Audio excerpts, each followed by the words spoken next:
don't have much intel on the injury report. I can just tell you right now that Tre'Davious is improving. We'll see where that goes over the next couple of days as we head into the week of work. So we'll go from there, and I'll update you probably more on Wednesday when I know a little bit more on where these injuries are that we do have. More minor type things to my knowledge so far. Just don't have enough clarity on it right now. Sean, given the dynamic of what happened yesterday, Tyler, is there anything you can elaborate regarding that? You have obviously a kicker, he's a hero, and how do you manage that going forward? Manage. Having two kickers, and I think I know what where you're is saying. the update? Is there an update on Tyler? Yeah, the update on Tyler is he's on IR, and that's where he's at, right? So, for the foreseeable future, Prater's the guy, and I thought he did some good things. Obviously, the big kick at the end of the game there. So, we stay. Tyler's our guy. Tyler's one of our guys that we've had around here for a number of years, and he's done well, and we're going to help him get through this injury piece, and that's the medical staff's job as well as his job. And but we don't forget him, and it's important that we keep him going here and headed in the right direction. After watching the film today, what did you see that was really the difference from your own defense last night compared to especially that playoff game? You guys really did a pretty good job containing Henry. In the playoff game? Yeah. Yeah, I mean, it's being in your gap, being where you're supposed to be. We've got some young guys out there that experience the importance of doing your job. And when you don't do your job, things tend to crumble around you. So, and it's not just young guys. It's, there just wasn't enough overall consistency, I would say. I thought we played pretty good early in terms of that first series at times, especially the sequence that led to the third down where we got off the field, and then the last three drives of the game. In between that was too inconsistent. There were moments that where the standard was met, but there were other moments where it was clearly not met. On that front, what can you say about Ed Oliver and the impact he made throughout that game, it seemed, not only in capped by that forced fumble? Yeah, big game. Ed had a big game.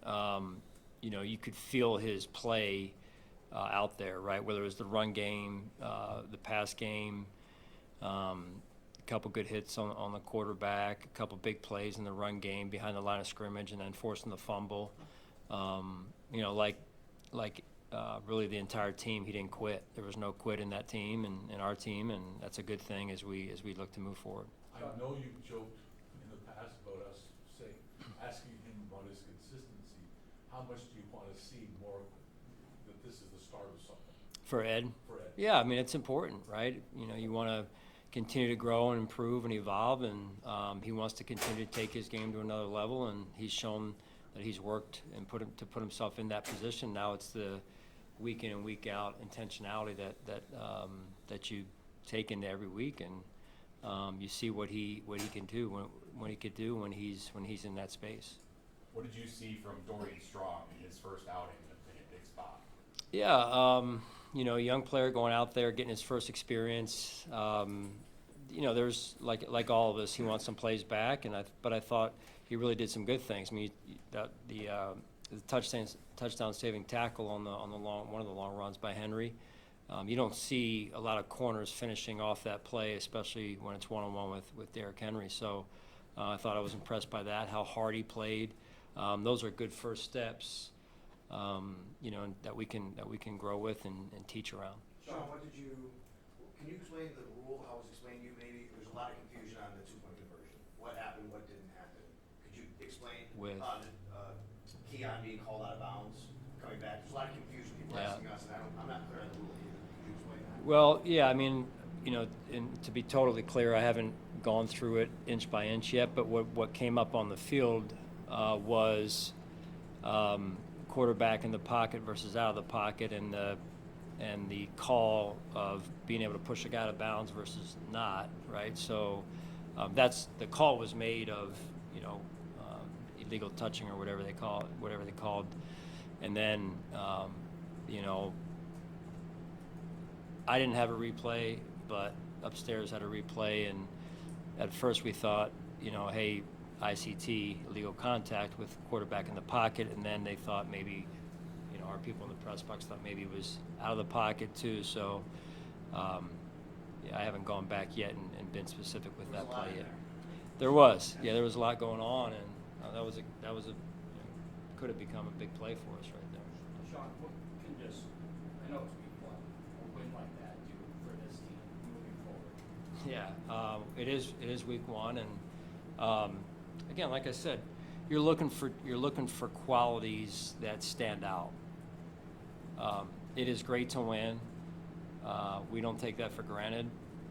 What you're also looking for, though, other than the result, is the qualities that lead to a successful, good, sound football team. And one of those things is winning a close game early in the year. Coming back from down 15 or what have you is also important in winning those games, and building resiliency, never quitting, staying connected as a team throughout, staying present, being able to figure it out together. I think those are great early signs. We've got a lot of work to do at the same time, and it is one game. And so in this league, if you get too high on the horse, you will fall rather quickly. So we have to want our fans to enjoy it, and we're enjoying it, but we have to do our jobs and start to turn our attention to the Jets.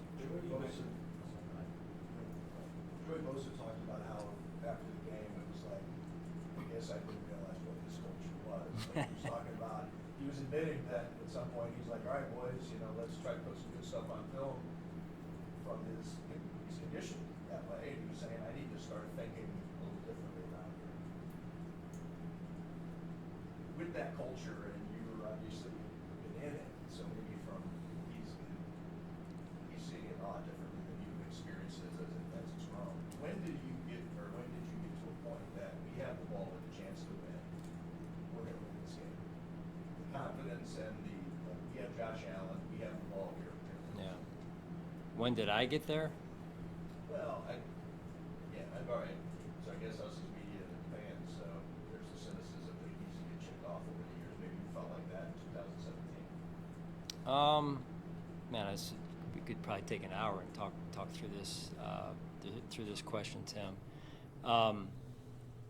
I think anytime you go somewhere and you're brought in for a reason, it's usually because there hasn't been enough winning, right? So you're going into a situation where there is maybe some of that, and you have to. That's one of the first steps in building the culture, is when you're on the crux of winning, being able to win, and taking that's a real kind of seesaw moment, and being able to win and get over the here we go again, we found a way to lose type of mindset, type of result. And that's been big for us. I was very intentional about making sure we got past that as soon as we could. And with the players and staff that we had in 2017, we got through that somewhere early on or middle of the season, whenever it was. Maybe it was the I think Tre'Davious White interception against Kansas City when we had come off of losing 3 straight games and went out there and were able to win at the end of the game. And so it's moments like that that I think puts you at least over that obstacle, that challenge, and the mindset starts to change, and the culture kind of speeds up a little bit as well. But that's real, and it's like an invisible obstacle that you got to get over. And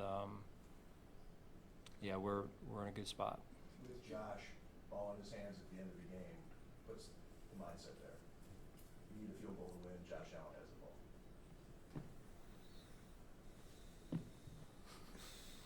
Yeah, I mean he's the best quarterback in the NFL for a reason.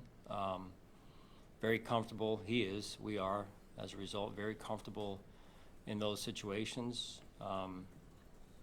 You know, I can't even tell you what time we took the ball, what was left. I just know no timeouts, and I looked up and I'm like, got enough, we're good.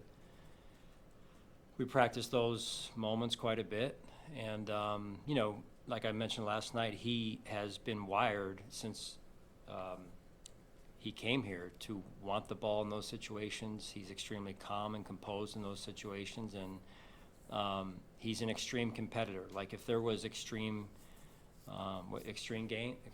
games, he would be like there are extreme games, but I'm saying like he would be a contestant because he loves to compete. I mean, whatever it is, the guy loves to compete, and he's really good at it, competing overall. So we feel extremely comfortable in those moments, and it goes beyond Josh, though, right? From the practice, from the execution piece, and I think that's they go hand in hand. That calmness, sorry for you, John. That calmness from Josh, do you feel like that's been there throughout his career, or is that something in these kind of situations that he's improved on in recent years? I think he came with a good amount of it. You know, when you're playing the way he did in college and performing the way he did, that kind of chip on your shoulder attitude, mindset works well in those situations. And maybe, and you'd have to ask him, but maybe what part has developed here has been maybe some more of the understanding the defenses you're going to see, understanding how the games could flow in those situations, and situational football. I mean, last night, Josh was tremendous when we got the ball into the lower red zone there, of just his awareness of what was going on and being able to slow the game down. And so our dialogue, my dialogue with him, and his dialogue with us on the sideline was phenomenal and high level. You look at the defense, you went back, watched the tape, you probably dive into all three levels and things you want to improve on, but specifically with the safety, because we talked so much about that throughout the summer. What did you see from them, and how do you balance any concern, because you spend so much time looking for answers there, and when you come out in the first game and maybe it doesn't go well, how do you balance that moving forward in terms of, not getting into the question, but looking for an answer that might not be on the team right now, if that's the case? Yeah, I let Brandon handle that part of it. For me, it's instilling confidence and belief, reinstilling belief and confidence in the guys who were out there, and working with those guys and being fully confident in those guys. Yeah, it wasn't our best moments last night, and they know that, and you know, they are looking forward to putting in the work this week to improve, and you know, whether it's tackling, doing things better, and in all parts of the game, first down, second down, third down, so run and pass. So there's going to be some games like that. There's going to be some games like that for younger guys in particular, and you've got to stay committed to the process and your belief in yourself, and you know, eventually the cream will rise to the top, as they say. Sean, for all the support you get and give to those fans, what's your response to or reaction to what happened in that end zone where the fan, you know, kind of got into it with DeAndre Hopkins and Lamar Jackson? I believe he's been now banned from the stadium. Say that again. What's your take on that? Yeah, I'm only aware that it went down. I don't know all the details, so it's really unfair for me to make any comment publicly about it. At the end of the day, we've got a great city and a great fan base, and like anything else, there needs to be mutual respect between those on the field and those off the field. You talked about Josh and the communication on the sidelines. Take us into the communication you're having with Taves and with Matt Prater, and because you know you're not going to have a timeout, you got to run kind of the fire drill sort, but you also have a little bit of time. Can you just kind of walk us through that whole sequence a little bit? Yeah, I mean, and there's a lot of situations. It's funny that when they're, you know, managed a certain way and it works out, versus that nobody says anything, but when they don't work out, everyone's resulting, right, and saying, oh, you should have done this, should have done that. But Some pretty cool moments came up last night in the game that probably aren't talked about a lot. I mean, the execution of the 2-minute drive before half, that last play, high level, right, to get the ball out of bounds the right way and get the right amount of distance that we needed, and with 1 second left. 7 seconds is tight to be able to execute that and get it done. And again, we practiced it over and over, and the players executed. Joe made a great call. Josh made a great throw, protection, all that type of stuff. That's high level right there. So that could have been the play that decided the game if you just kind of roll it back and see what was the difference. Scoring before half, the drive you're talking about. Yeah, you're going down and you have no timeouts. So one of the things that you have to do is get your field goal unit on without being able to stop the clock potentially. With a timeout in this case. There's other ways to stop the clock, don't get me wrong, but the way that was coming down, there was a lot of different directions that could have gone, and I think we usually kind of follow up on it, rehash it from both sides. That was a pretty interesting situation unfolding in front of our eyes right there, and it could have gone a couple different ways, which I'm fascinated by, and so not going into too much detail on that strategy-wise going forward, but yeah, we knew that we weren't able to stop the clock. We wanted it to run. We wanted to drain them of their timeouts. When you have an elite quarterback on the other side, you don't want to give him the ball back. And so we wanted to drain the clock out, get them to burn their timeouts, which we did, and yet get the points on the board that we needed. So really for us, it's a certain time on the clock where we feel comfortable getting that exchange, where it's still comfortable for Matt to slow down and kick a good quality kick there. So I thought the players did a phenomenal job, and probably, again, things that aren't talked about. Matt's been talked about, and rightfully so, but Reed and geez Louise, Brad, thank you. I mean, all these new names, Reed and Brad, phenomenal job of, if you kick that thing with 7 seconds, there's still time on the clock we've got to kick it off, so they did a great job of getting that clock all the way down to right around 3, which is where we wanted to snap it, so that there was no time left on the clock. So, yeah, it was well executed. Some things even on that play that we can improve on as well as we move forward. Do you have a routine that you go through every game when it comes to watching film? What, do I have a routine? A routine, yeah, like this is the way I do it, no matter what. And the reason I'm asking is, did you watch the film last night differently, especially on defense? Because is there anything that drew you? I guess if you watch it the same way, no matter what, then my second question would, which is. Go ahead.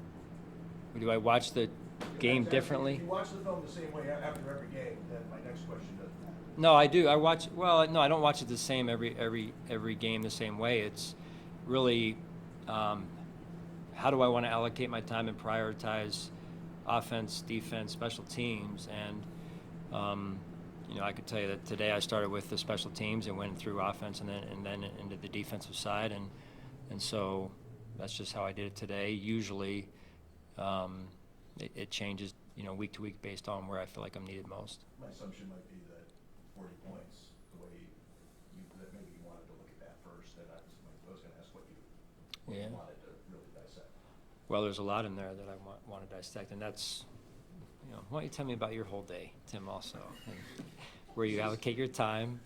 A pretty in-depth question. I love it. No, I mean, I knocked out the first two. I appreciate it. The first two, I wanted to get through. Felt pretty good, but I wanted to be able to spend the rest of the morning, with the defensive staff and get in there a little bit and roll up my sleeves a little bit there. So that's kind of how my morning went. I'll be happy to share with you tomorrow's schedule as well if you'd like. Trying to look for some insight here. Yeah, no, I get it. I love it. How much has Dory Blades' development and what he's shown you guys since starting experience last year, how much has that given you more confidence that you could use base as a change-up? When you're playing a team that uses heavy personnel or that's going to give you the looks that Baltimore did. Yeah, it's good to be able to put a little bit of more size on the field from time to time. It's more tell me where, how we are health-wise, how we are game plan-wise, and situationally, what situation, may come up in the game. So I thought Dorian did some really good things last night, very physical, played fast, played hard. So it's kind of a, week-to-week type of deal there, for sure. Sean, how gratifying was it to see Keon, more so as the second half went along, just put in that type of performance after the weeks and months that we've seen him continually take those steps forward? Yeah, one of the joys of coaching, right? Watching a young player, nobody wants to watch anybody kind of go through some adversity or experience some bumps in the road, but it does build resiliency, and when you can push yourself through it through hard work and perseverance and mindset, you see the results like last night. And it may not every night, every game be like that, but he's in a really good spot, and I'm extremely proud of him.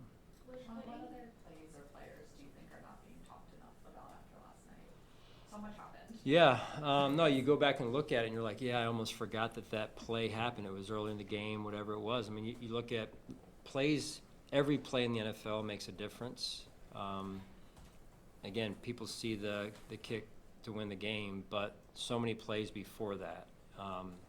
The defense forces basically not three and outs, but almost three and outs at the end of the game, right? That don't get talked about, and they forced a field goal early in the game. Now, what happened in between those is what needs to get fixed, and where we need to grow, right? A lot of young guys there, right? So,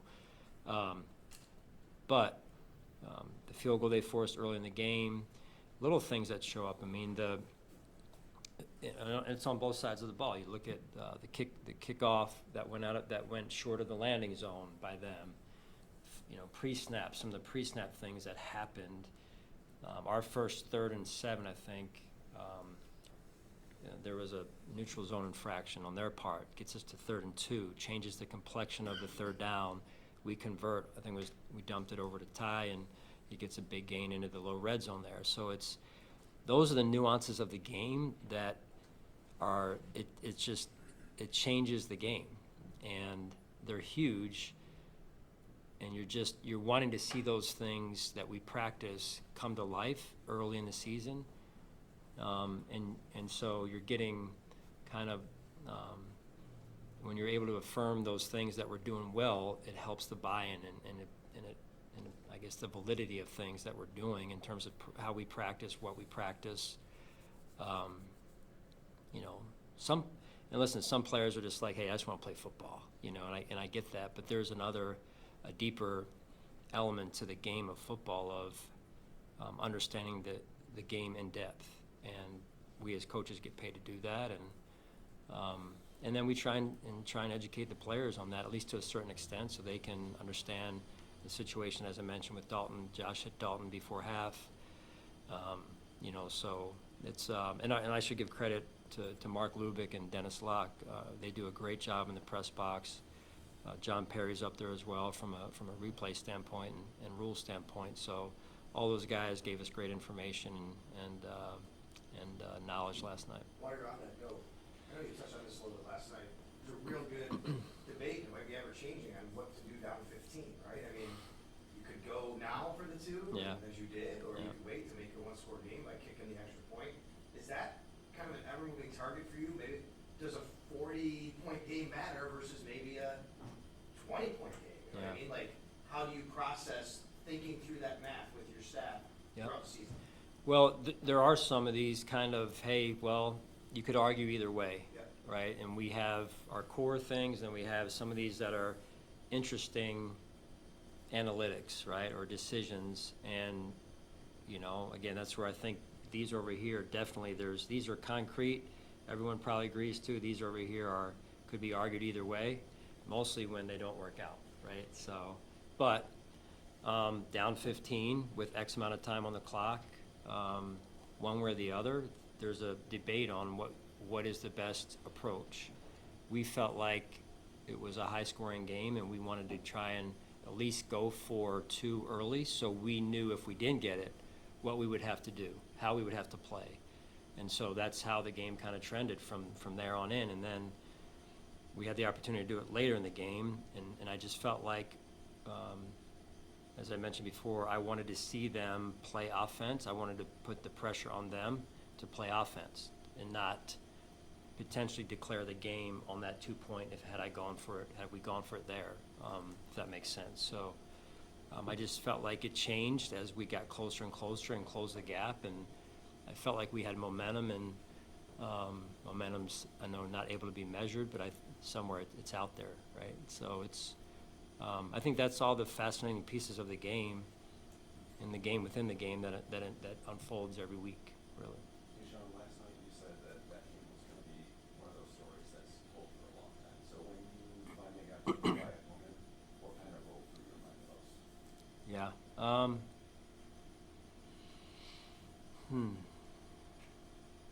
I think what was interesting was how calm our team was through it all and how focused they stayed. The headsets, you guys don't get a chance to hear the headsets, but the headsets were buzzing consistently through the game from start to finish in a good way. Like you didn't know whether we were up or down in a healthy way. The players kept playing, they didn't quit. Again, that's, as a coach, those are pivotal moments early in the year, and you're trying to get, you don't want close games, but you want to be able to win one early in the year. It doesn't do everything for you, but it's a start. It's a step in the right direction. I do feel like, the moments that you can experience as a coach, the moments that I've been blessed to experience here in this stadium with this organization, when they're playing Mr. Brightside, that stands out. That stood out to me last night, after the game, and you're seeing the players. You're seeing the faces of the players. These are grown men playing football that are unbelievable, that had an unbelievable amount of joy on their faces last night. It's just, you get reminders once in a while of why you do it, and I think that's pretty cool. Coach, you mentioned how calm the players were and how calm Josh Allen is in those big moments, but with like 1:30 left on the clock, no timeouts, and so much communication going on in your headset trying to plan for a touchdown or a game-winning field goal, how are you able to be so calm in those moments as well? Yeah, I think we do a really good job, Maddie, of rehearsing it. We're not perfect. Nobody is, but we try and be intentional about our planning. It's like going on a road trip, right? Getting out the old map, right, and trying to plan it out ahead of time. But also, hey, what if it doesn't go that way and it goes this way or the other way? And there's a lot of people that use the mental visualization things, and listen, as coaches, we're no different. We're performers as well, and you want to be able to execute in those moments and execute well, and I think that's a big piece of it as well. All right, thanks, guys. You want that now, or do you want? Who do I look at? All that back and forth is how you